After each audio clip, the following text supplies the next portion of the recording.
നീണ്ട 15 മണിക്കൂർ എടുത്തു ഈ ഒരു തിരച്ചിൽ ആരംഭിക്കാൻ. മോശം കാലാവസ്ഥയെ തുടർന്നാണോ? അല്ലല്ല, തെരച്ചിൽ അവര് വിഴിഞ്ഞം മുതൽ ഇങ്ങോട്ടുള്ള അവിടെ നിന്ന് പോയവരുടെ കാര്യങ്ങളും ഉണ്ട്. അവിടെ നിന്ന് നഷ്ടപ്പെട്ട ബോട്ടുകളും അതേപോലെ പുറംകടലിലേക്ക് പോയിരിക്കുന്ന ഏതെങ്കിലും ബോട്ടുകൾ, ഇപ്പം ഇവിടത്തെ മാത്രമല്ലോ, ഇവിടെ നിന്ന് പോയവരിൽ പലരും, ചില ആളുകളൊക്കെ കൊല്ലത്തേക്കും വിഴിഞ്ഞത്തേക്കും പോയിട്ടുണ്ട്. ഇനി മറ്റേതെങ്കിലും രീതിയിൽ ആരെങ്കിലും ഉണ്ടോ എന്നുള്ളത് അവർ പരിശോധിക്കാൻ, സെർച്ച് ചെയ്യാൻ തുടങ്ങിയിട്ട് കുറേ നേരമായി. ഇപ്പം ഈ പ്രദേശത്തേക്ക് അവർ മെല്ലെ മൂവ് ചെയ്തുകൊണ്ടാണ് ഓരോ പ്രദേശത്ത് തെരഞ്ഞുകൊണ്ടിരിക്കുന്നത്. അപ്പം അതിൻ്റെ വന്നിരിക്കുന്ന ഒരു എന്താ പറയുക, അവർക്ക് മൂവ് ചെയ്ത് പെട്ടെന്ന് സ്പീഡിൽ പോകാൻ പറ്റുന്ന രീതിയിലല്ലല്ലോ ഇപ്പം കടലിൻ്റെ ഒരു, നിങ്ങൾക്ക് തന്നെ നോക്കിയാൽ കാണാൻ സാധിക്കും, അത്രയും രൂക്ഷമായിട്ട് നിൽക്കുന്ന ഒരു സാഹചര്യമാണ്. തെരച്ചിൽ അവർ കുറേ മണിക്കൂറുകളായി തുടങ്ങിയിട്ട്. പിന്നെ അതിൻ്റെ ഒരു വേഗത, കാരണം കടൽ ഇത്ര രൂക്ഷമായതുകൊണ്ട് വളരെ വേഗത്തിൽ പോയിട്ട് മൂവ് ചെയ്തുകൊണ്ട് പരിശോധിക്കാൻ പറ്റുന്നില്ല എന്നുള്ളത് തന്നെയാണ്. അതേപോലെ തന്നെ ഇപ്പം നേവിയുടേത് വരാൻ വേണ്ടി അവർ റൺവേയിൽ റെഡിയാണ് എന്നാണ്. പക്ഷേ കൊച്ചിയിലുള്ള ഒരു കാലാവസ്ഥയിൽ നേവിക്ക് വരാൻ പറ്റുന്നില്ല എന്നുള്ളൊരു സാഹചര്യമാണ്. പക്ഷെ സെർച്ചിങ് ഇപ്പോഴും നടന്നു. ഇവർ കോസ്റ്റൽ പോലീസ് സ്റ്റേഷനിൽ നിന്നും മോശം കാലാവസ്ഥയാണെന്ന് മെസ്സേജ് വന്നില്ല എന്ന് മത്സ്യത്തൊഴിലാളികൾ പറയുന്നുണ്ട്. എന്നാൽ മുന്നറിയിപ്പ് നൽകിയിരുന്ന് പോലീസും പറയുന്നുണ്ട്.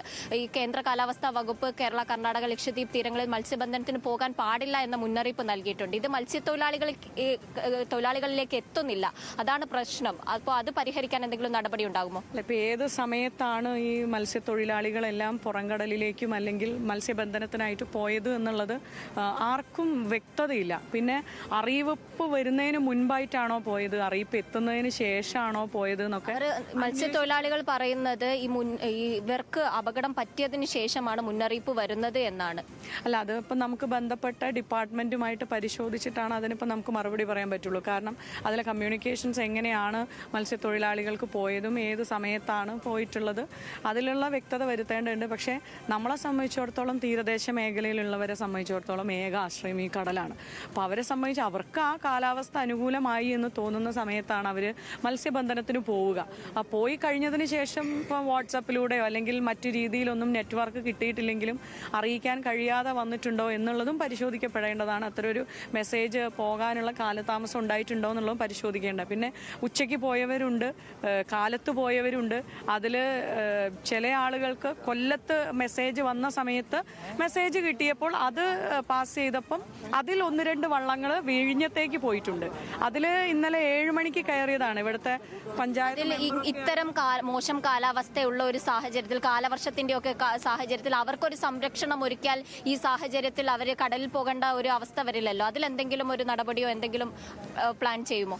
ഇപ്പോൾ മത്സ്യത്തൊഴിലാളികളെ സംബന്ധിച്ച് അവർ ഏറ്റവും നന്നായിട്ട് ഈ കാലാവസ്ഥയെക്കുറിച്ചും കടലിനെ കുറിച്ചും അറിയുന്ന ആളുകളാണ്. മുതലപ്പൊഴിയെ തന്നെ എടുത്താൽ അത്രയും അപകടങ്ങളുള്ള ഒരു സാഹചര്യമല്ലേ. അപ്പോൾ അത് മുതലപ്പൊഴി എന്നുള്ളത് മാത്രമല്ല, ഇപ്പോൾ വിഴിഞ്ഞത്താണെങ്കിലും വിഴിഞ്ഞത്ത് ഇപ്പം അവർ ഈ ബോട്ട് മറിഞ്ഞു പോയത് വിഴിഞ്ഞത്തിൻ്റെ എല്ലാ സാധ്യതകളും ഉണ്ടല്ലോ അവിടെ. പക്ഷെ മത്സ്യത്തൊഴിലാളികളെ സംബന്ധിച്ച് അവർക്കൊരു സമയവും കണക്കും ഒക്കെ അവർ കാലാവസ്ഥ നോക്കി കാലങ്ങളായിട്ടുള്ള, അവർ പറയുന്നത് അവരുടെ അവസ്ഥ കൊണ്ടാണ് കടലിൽ പോകേണ്ടി വരുന്നത്. ഒന്ന് കാര്യം കംപ്ലീറ്റ് ചെയ്യാൻ പറ്റുമോ? കുഴപ്പമില്ലല്ലോ. അപ്പം അവരെ സംബന്ധിച്ച് അവർ ആ വിഷയങ്ങളിൽ ആഴമായിട്ട് അറിവുള്ള, കടൽ അറിവുള്ള ആളുകളാണ്. അപ്പം അവർ ചിലപ്പോൾ ഉച്ചയ്ക്ക് പോയിട്ടുണ്ടാകണം. ഉച്ചയ്ക്ക് പോയതിന് ശേഷമോ അല്ലെങ്കിൽ കാലത്ത് പോയിട്ട് വരാൻ താമസിച്ച്, കാരണം രാത്രിയൊക്കെ താമസിച്ച് വരുന്ന ആളുകളും ഉണ്ട്.